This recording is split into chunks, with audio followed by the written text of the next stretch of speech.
Which is worse? Oh, I think the underwater is worse because I feel like death would be imminent if there's a leak.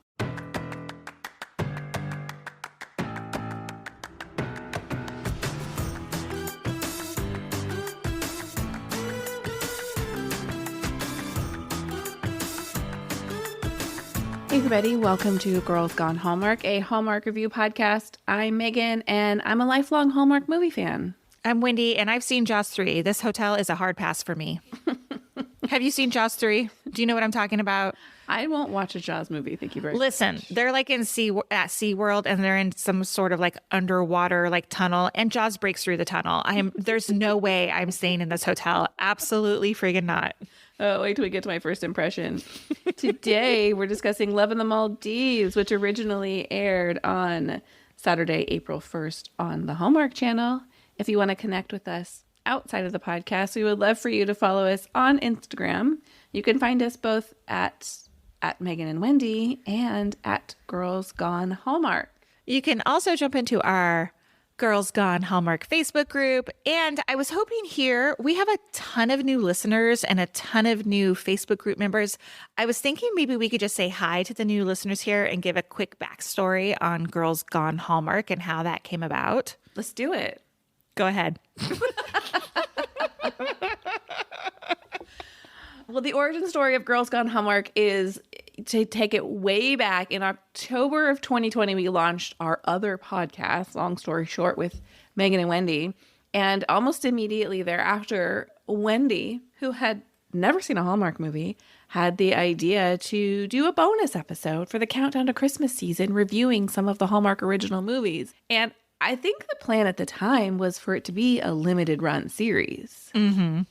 And it really resonated with people. And so we kept doing it, but we kept it as a bonus episode for entirely too long. Right. And in the fall of 2022, we finally gave Girls Gone Hallmark its own home. So it exists as its very own podcast, which is very exciting. And since then, has really found its crowd. The Facebook group is growing. The Instagram account's growing. It's just its own little thing now. Yeah. So welcome to all the new listeners. Welcome. And I want to say that we hear some people say like, wait, I'm a guy gone Hallmark. Okay. The girls in the Girls Gone Hallmark are the two of us. Yes. Like, we welcome everybody. You can be a girl gone Hallmark or a guy gone Hallmark. We're not suggesting that we're just for the ladies, but it's we just happen to be the girls. It's just a catchy name for us. Yes. Yes. Exactly. You want to talk some Hallmark news and notes? I do. I have some ratings information from last weekend. Okay. The Way Home finale episode 10, had 1.7 million viewers, making it the third most watched cable program after only sports. And the Ride premiere did very well with 1.3 million viewers. It was the seventh most watched cable program. I think placing it directly after The Way Home was a great idea. It was a good lead in. Yeah, but you know what? I got to tell you that some feedback I've gotten on Ride, not about the show, but like a general interest, or is that people are not really into, like what I've been told, Westerns. This is not a Western, obviously, but like they're not drawn to the premise of the show. I have heard that too. And I think it's a very specific vibe. I mean, it has a Western vibe. But it's not like a West Western movie, not like a boom, boom. You know what I'm saying? Shoot 'em up. Yeah, like saloon doors open. Yeah, like that's what I'm talking about. Sure. I think it's a specific vibe. I would say that I might not have turned it on myself. Mm-hmm. I'm enjoying it, honestly. I really like it, but I kind of want to watch Yellowstone, but I feel like it's going to stress me out because it's like violent and stressful. So I'm like, oh, this is right up my. I don't know if Yellowstone is for you. Yeah, I kind of don't think it is. So I need to watch the Hallmark version. Yeah, and for those who don't know, we do recap Ride that comes out on Wednesdays. So the format's a little bit different than the movie reviews we do. It's like a straight up scene by scene recap. Yes, ma'am. What else do you have for news and notes? One thing you didn't mention in ratings, did you see the numbers for A Picture of Her? No, I didn't. I don't have the specific numbers. All I know, I saw on the Hallmark Channel press release that it was the #1 most watched program of the week. Wow. Most watched entertainment program of All the headline said was Hallmark Channel delivers #1 most watched program of the week with a picture of her. Look. I hear you Googling. Are you going to pull me a number? Well, I was going to try and pull a number. I think it's pretty easy to like manipulate the numbers to make yourself &1 in one category or another. Right? Because there's like sports and news above you. So, hey, we're #1. Right? We're the #1 Tyler Hines movie of all week, guys. Exactly my point. It did have 1.7 million viewers. Oh, that's the same as The Way Home. It was blown out of the water by basketball in terms of viewership, but it was the most watched for Saturday, at least, after basketball. Got it. All right. One last final Hallmark news. Yes. The Connecticut Patch. Now, you know, the Patch is like a local online newspaper website, right? It has reported that 2 sites in southeastern Connecticut are filming back-to-back Hallmark movies there. And this is according to an article released in the London Day, which is some sort of news website too, but it had a paywall and I couldn't access it. So I have no information other than 2 movies are being filmed there. I don't know what the titles are and who might be starring in them. No idea. One of those is Michael Rady's movie. Oh, how do we know that? How do we know anything? Okay. The internet tells us. Oh, that's right. Oh, and he's starring opposite of that gorgeous blonde who was in that really great Avalanche Christmas movie. Not the no. Avalanche movie. The one where, like, you know what I'm talking about. People are screaming. It had the dude from Family Matters and they were dead and then they went back in time. Oh, Ghosts of Christmas Past. I didn't even make that connection. Ghost of Christmas Always, I think is what it was called. You're right. She is the actress who I think is starring opposite Michael Rady in this movie they're filming right now. Kim Matula. Yes, that's her name. Thank you for finally getting there. She's gorge. I'm so excited to see her in another movie. That's a good pairing. A quick interruption. This is Megan here. Coming to you from the editing bay. Wanted to let you know that we were so off base here. Kim Matula is currently filming a movie with Kevin McGarry in Kelowna, British Columbia. Michael Rady will star alongside another beautiful actress in his movie currently filming in Connecticut. Back to the show. Let's move on to a synopsis of Love in the Maldives. All right. A travel writer goes to the Maldives. Maldives? Yeah. Did I say it? Let me start over. Okay. A travel writer goes to the Maldives and hears about a legendary shipwreck. With the help of her underwater resort guide, guest experience expert, she might discover love instead of a buried treasure. Woof. I hate that synopsis. Mm-hmm. Well, this movie was actually filmed in the Maldives, which thrills me. Murata Hotel is actually the Maraca Hotel, which is a Hilton fancy hotel. And that underwater room Is that real? will run you $15,000 a night should you decide to stay there. It is real. No way, man. It is real. Can you imagine laying there with all that ton of water above your head? Nope. No. Nope. No. Wait for my first impression, but nope. It truly gives me anxiety just to even think about it. Worse than the ice hotel. Oh my gosh. You've taken the words right out of my mouth. I will not say anything else. Oh no. Did I ruin your first impression? I'm still using it. We'll get there. Hey, do you know that shipwreck in this movie is actually real? I learned that and was shocked. Okay. I'm sure you have the note written down because I'm not going to even attempt to. I think it's Vaavu. Yeah, I think it goes by another name too. But if you look up the Vaavu shipwreck, it comes up. It is thought to be an Indonesian ship that capsized and washed ashore. Yeah, lucky for them. That worked out really well. Yeah, like that's interesting. Good point, Megan. Which came first? Yeah. Do you think the writers were like, oh, there's this really cool shipwreck out there and let's write this story around it? But then how do you get your production crew to like, okay on that? Like, who pays for all that? I don't know, but I will tell you, no expense was spared on the location budget for this movie. For real. Did you know that the two leads are married in real life? I did because I wrote about it on our website. Yeah, they eloped in 2021. Yeah, Jocelyn, is it Hudon? Mm-hmm. And Jake Manley are married. They met in 2016. They married in 2021. They've been in a bunch of movies together. Not anything I've seen before, except actually, I take that back. I haven't seen this. They're in a show called The Order on Netflix. This is relevant to a point I'm going to make in the future. In addition, Jocelyn Hudon previously starred in Baby It's Cold Inside. Just pin that information in your brain for a moment. Mm-hmm. She's also a certified scuba diver, which worked out well for the plot of this movie. Yeah, I have a question about that a little bit later on. Cool. I'll ask you. Deborah is played by Lucy Newman-Williams, and I gotta say, I very much felt kismet to Deborah. I loved her. Yep. I like Deborah a lot. Yeah, we can definitely, I related way more to her than I did to young Ray. This is why you and I are friends. This movie was directed by Colin Thays, who also co-wrote this movie. He has 21 directing credits, including Christmas at Pemberley Manor, starring one Michael Rady. The other writers were Juliana Wimbles, and if you didn't know, she also played Jules, the hotel manager lady. Nice catch. Yes, and Malcolm Wilkins, who doesn't have any other work credited on IMDb. Now he does. Mm-hmm. All right, let's hear those first impressions. Do you want to go first?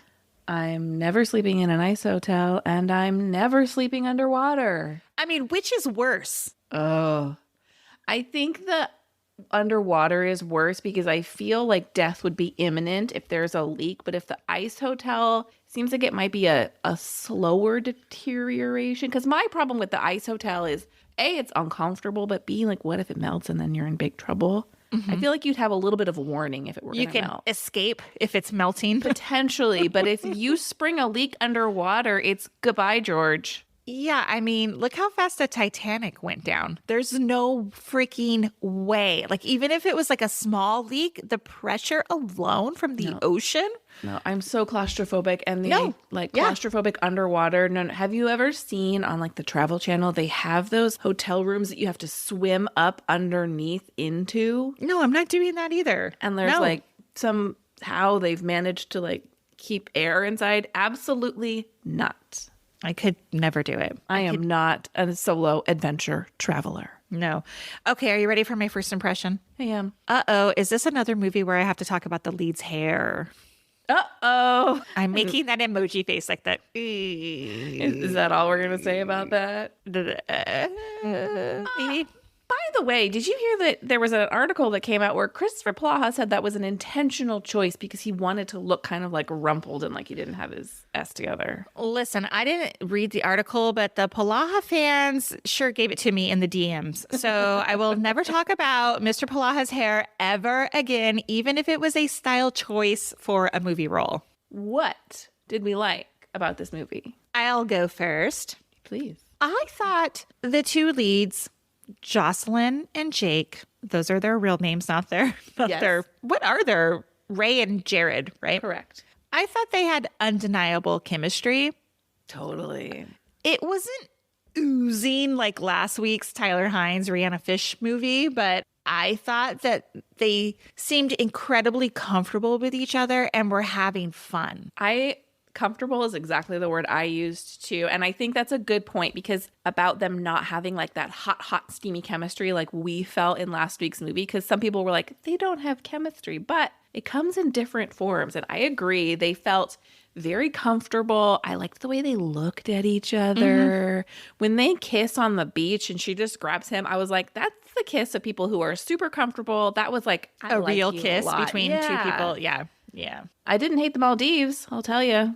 I enjoyed it. Normally I'm not like, the scenery made the movie. And the scenery didn't make the movie for me. But given that we have accidentally moved to the Pacific Northwest here and I am like cautiously optimistic about summer, I thought I enjoyed this filming location in spite of the fact that I'm never swimming with sharks. Well, let me give you a weather update. It is now raining in my backyard, I see. I So think it might be raining here too. I said this earlier that I really liked Deborah, the widow, but I really enjoyed the relationship between Ray and Deborah, and I liked what they taught each other. For me, those are the parts of the movie that when I extract it, that's what I like about it.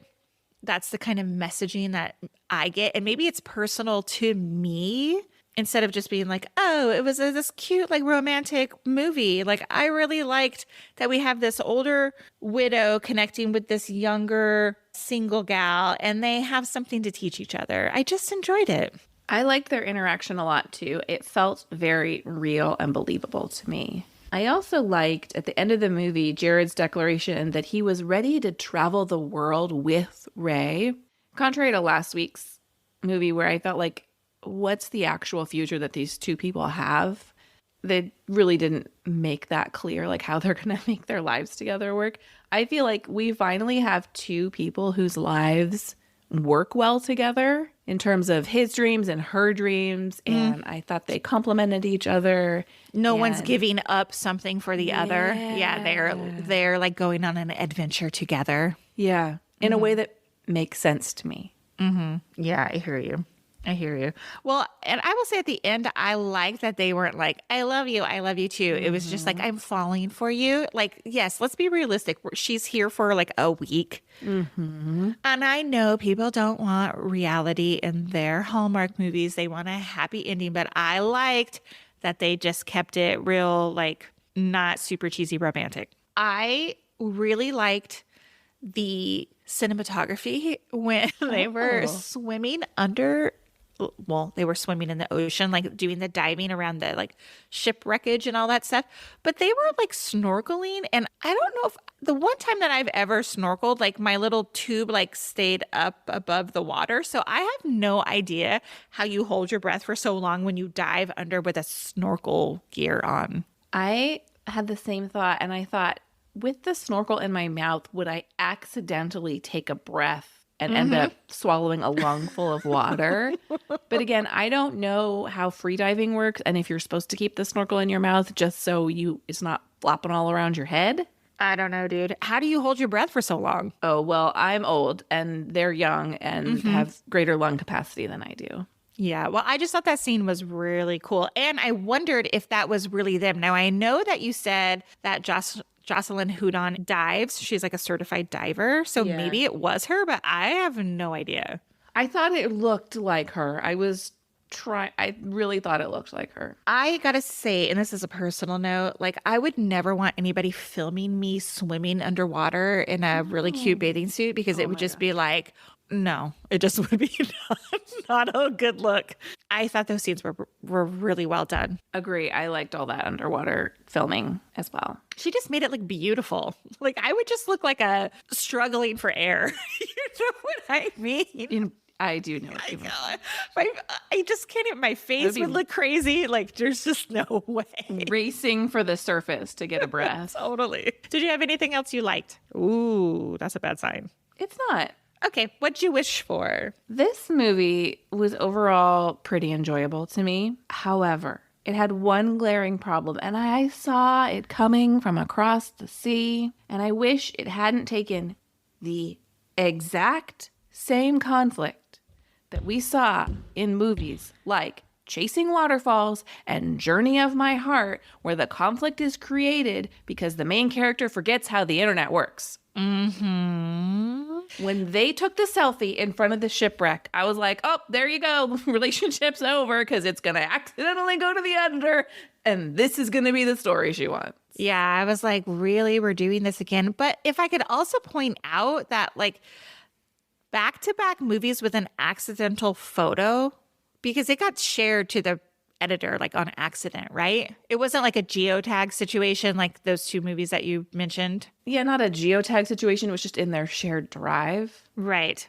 And that's what happened last week too. And I was like, really side eye. Back-to-back movies with an accidental photo that got sent and then whoa, everybody's world gets turned upside down. Like, shut up. Yeah. What did you wish for? Oh, Okay, this, I'm not being overly critical here, but I enjoyed Jocelyn. I have a really hard time saying that name. Jocelyn Hudon better than her counterpart. I thought she outacted him in every scene. Oh. I didn't think he was a bad actor, and obviously he's not. He does a lot of work, but I think she's better of the two. Like, I found her far more believable. Mm-hmm. That's my opinion. We have always been truthful in our reviews, right? And we're not coming for anybody. I'm not trying to tell everybody that they're terrible. I'm just saying I thought she was a better actor. I think she's clearly the star of this movie for me. And in terms of the people who I was invested in, it was Ray, then Deborah, then Jared. Yeah, dude, I'm not buying the story that he wants to create this like mindful workshop internationally. I'm like, any Yahoo can do that on the internet. Oh, yeah, that's a good point. Does he need to be implementing it himself? Right. Mm-hmm. Yeah, sell an ebook, dude. Yeah, for sure. Okay. One small note, I'm going to mention the hair. I think it was a real choice for this movie. Now, I did my research here and I looked at tons of photos of this I guy. was just going to look and see what he looks like in other photos. He does not have awful hair. He has a range of like short hair and long hair and blonde and dark and all over the place. And so perhaps, I don't know, like it just, the real blonde tips were not doing it for me here. Yeah, they were trying to make him like the beach dude, like the yoga beach dude. Yeah. With that blonde hair. Yeah, I found it to be a little distracting. I don't think you need to be blonde to be on the beach. You ready for Did You See That? Yes. Did you notice that you got your Homer Simpson backing into the bushes moment that we mentioned in a previous episode? Oh, it was The Way Home. Yes. Okay. It's triggering some memories because I think when I watched this, I thought about that, but I can't remember the exact scene. What happened? The scene is she's hiking through the jungle, I guess, and she accidentally bursts out onto the beach where he is there doing his breathwork class, and she does not want to be there, and she kind of like, I'm just gonna keep hiking again. And she backs right into the jungle. And there was nothing remarkable about it except that it triggered that moment where we talked about Kat kind of disappearing into the bush. Yeah. We wanted her to, yeah, that's all. You know, that scene's kind of funny. Like when she comes out, her hair's all tousled. Like she's like a mess. It was pretty funny. I gotta say that was pretty funny. The humidity got her. Yeah. When Ray arrives at the hotel and she's like greeted with like a flower lei, and then the hotel manager lady is like, which one's your bag? Let us get your bag. Ray like throws down the lei, like tosses it to the ground and grabs her bag. And I was like, oh, she does? Yes. And I was like, that would be so rude. You're like in a foreign country.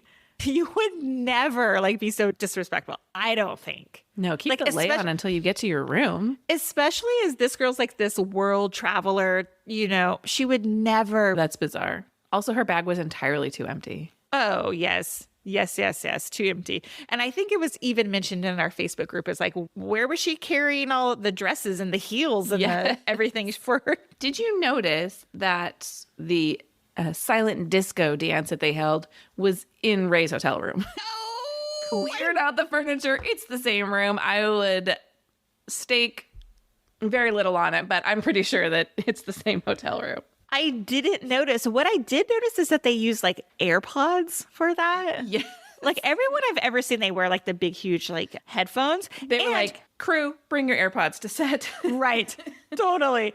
And the other thing that I thought was so funny is like they were talking to each other. Right. I was like, how are you? I don't know. Now, do I think I would have fun at a silent disco? Yes, I do think I would. Would you? Could you like let those inhibitions go and just like boogie down?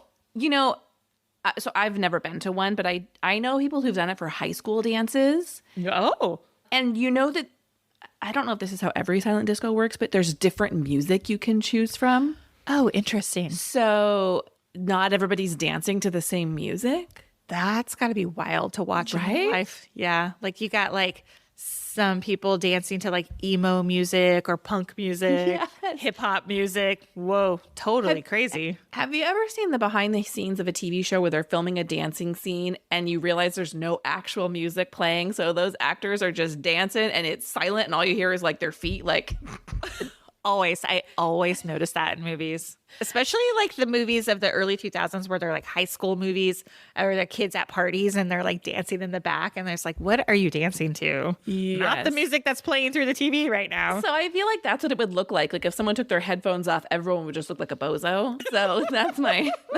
fear. Because everyone in this case kind of did look like a bozo. And I thought like, I hope they marked their AirPods because I don't want someone else's AirPods in my Ew, gross. I hope so too. They just didn't have the budget for giant silent disco headphones. Yeah, because they're in the freaking Maldives. That's why. Are we going to talk about the turtle? Oh, I mean, what are you going to do? I would imagine there's real turtles around there somewhere. Somebody couldn't get a B-roll shot of a real turtle. Instead, they have like some CGI turtle. Am I watching a Disney movie? It was awful. Oh, I was checking because I wanted to make sure that sea turtles actually were in the Maldives. It is home to 5 of the 7 species of sea turtles. Yeah, I thought the baby sea turtle release, I thought that was B-roll. Like all of the scenes of the sea turtle not actually in their hands. I was like, that's got to be like B-roll because it was pretty perfect. Yeah, you're right. Surely they've got some turtles swimming close to the surface B-roll. It honestly didn't bother me a lot. Oh my gosh. I just was like, yeah, they needed a turtle in that moment. Put it in post. What do you what do you think about it when they were like playing in the water and it was like that bioluminescence? Is that what it's called? It is. Do you think that was real? I wondered. I mean, have you ever seen the bioluminescence here? In 2020, it was like a big deal when we were like in lockdown and we had went out to the beach at night and looked at it. Yeah, I've seen it. I was trying to dredge up a memory of what it looks like. I thought that was pretty bright for bioluminescence. I don't think it's that like light your faces with an underglow. Oh no. Oh no. So that might have been a little bit of an edit there too. Yeah, I wonder. What did you rate Love in the Maldives? I came in thinking I was really going to hate this movie. I didn't. I gave it 3.5 stars. I gave it 3. I will say, how did I give it a better rating than you? I don't understand. I think, 3 is a good rating for me. I was not looking forward to this movie as well. We actually got some messages not posted in the group that were like, I'm really sorry you have to review this movie. There was some negativity about this movie in the group, which is fine. I was surprised, actually, by this movie. Pleasantly surprised. Do you feel like it was a typical Hallmark movie? I don't feel like it wasn't, but I feel like you feel like it was not. No, I feel like it was. Yeah. Sometimes I feel like I wonder if writers like present these movies to Hallmark and then Hallmark sometimes like puts their Hallmark spin Hallmarks on them. it. Yeah, Hallmarks them up. Yeah, exactly. Yeah. Some movies I feel like, whoa, I see lots of potential, and then it just like falls back into like, okay, that's what I expected, I guess. I don't disagree. Like when we go back to, I think sometimes they hallmark up the conflict. Like again, we get this conflict that's very similar to, you're right, it's an amalgam of a picture of her and chasing waterfalls. I don't think we needed that. We had enough conflict with Ray trying to figure out like, who am I as a writer now? Am I like the solo traveler, or do I need to evolve? And Deborah learning how to be solo and all these other things. They just feel like they need this big like kapow conflict. Mm-hmm. Sometimes we don't. Sometimes it can be softer than that. I agree. Tomorrow we'll be back with a recap of Ride episode 2. Come back for that. If you're not in our Facebook group, join us over there. It's a lively bunch. We'd love to have you. And if you love our podcast, we love your 5-star ratings and reviews. So hop on over into the Apple Podcast app, tap those 5 stars, and let everybody know why you love our podcast. Thanks for listening. Bye. Bye.